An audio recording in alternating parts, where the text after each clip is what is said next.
At talaga pong maalab ang magiging pag-iibigan ngayon ng mga magsing-irog dahil maging sa Campo Crame, may 12 pares ng mga magkasintahan ang kasama sa isinagawang mass wedding. Ang detalye ng balita mula kay Alvin Baltazar.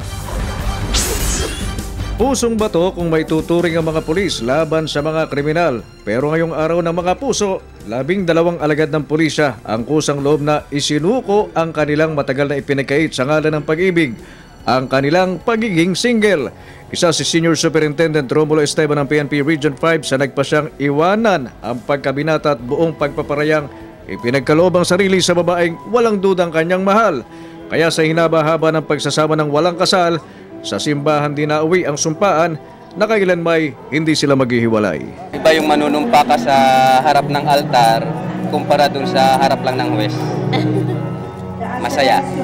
Isa sa 12 pares ng magsing-irog na nagpalitan ng I do ay kapwa-pulis. Ito ay sina PO2 Joel Kawan at asawa na nitong si PO1 Jane Kawan na nagsama muna ng 3 taon bago nagpasyang sa isa't isa. Siyempre, simula pa rin mahal ko na siya.